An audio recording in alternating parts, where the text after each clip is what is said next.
So now we move on to Ultraman, which is really crazy because we haven't talked about Ultraman a lot on the show outside of Not at Zeta, all.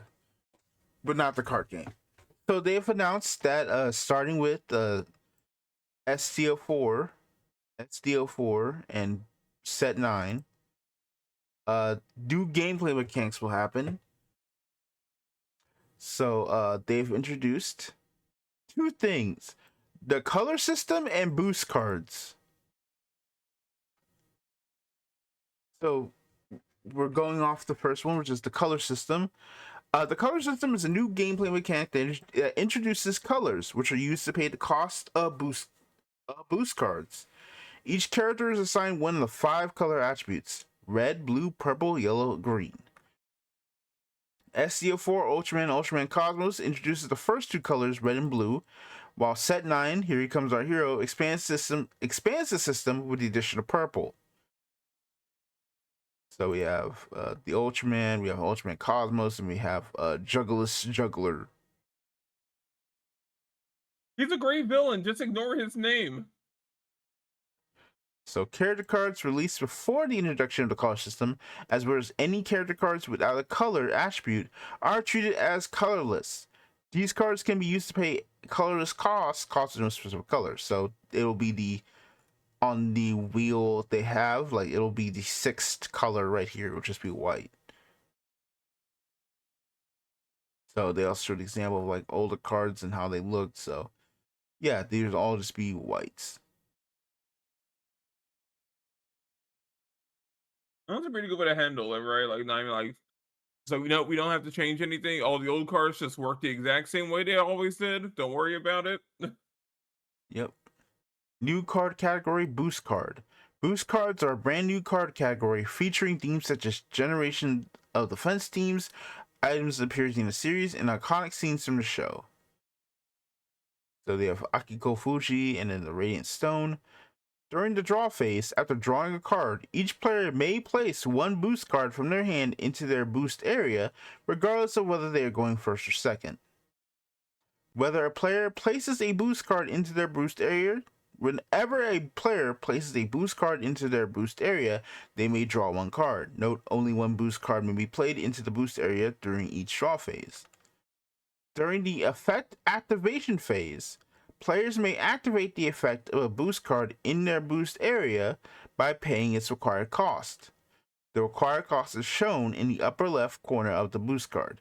To pay this cost, turn face down character cards stacked beneath your character through level up. So, example, they have the color here and the color pie need to pay it. So, examples: Officer Akiko Fuji costs 3, 1 red and 2 colorless. Radiant Stone costs 3, blue 2 colorless. So, before activation, they show it here, and then after activation, you just kind of like flip them down to kind of like show it. Choosing the right moment to activate a boost card can make all the difference, rewarding careful planning and potentially turning the tide of battle. A colorless cost may be paid by turning face down any character card, including colorless cards or character cards of any color. Unless otherwise specified, character cards turned face down to pay costs cannot be used again for the remainder of the game. There is no limit to the number of boost cards you may activate in a single turn, provided you can pay the required cost. The introduction of boost cards in the color system adds even greater strategic depth to gameplay while expanding the possibilities for deck building. Master these exciting new mechanics, experience a whole new way to play Ultraman card game. So, Yeah, how do you feel about it, sir? Since you've played more. I think it's pretty neat, right? Like the way this game works has always been kind of weird in different other card games, right?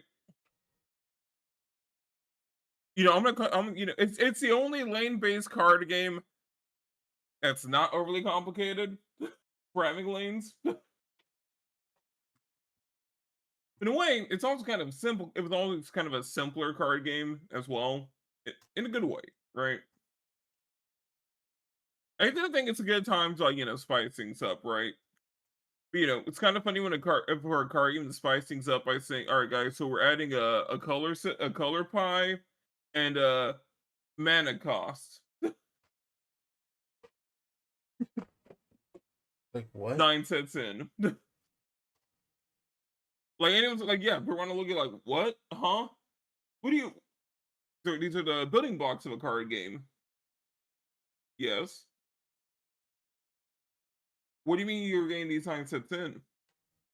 Yeah. Don't worry about it.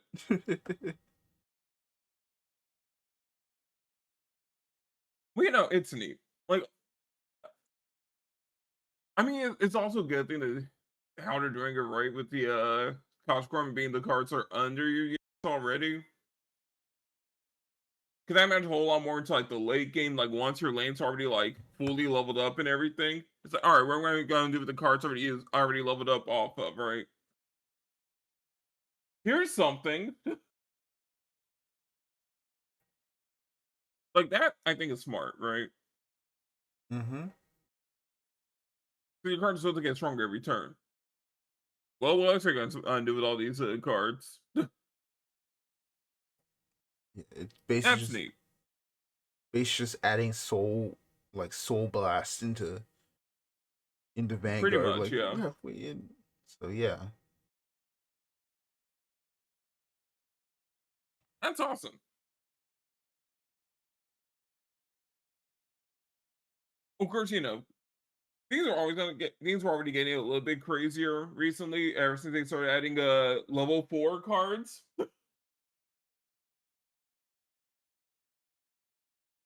Which I mean, you just compared to a Vanguard grade 4 pretty much. Like, oh, these are really strong. You're like one lane haymaker, right? Mm-hmm. So that was vertical expansion. This is more horizontal. That's cool, right? But I'm glad the game's doing well, right?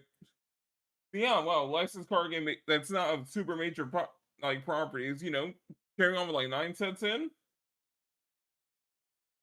That's something, all right. Like overall, I'm really positive about it.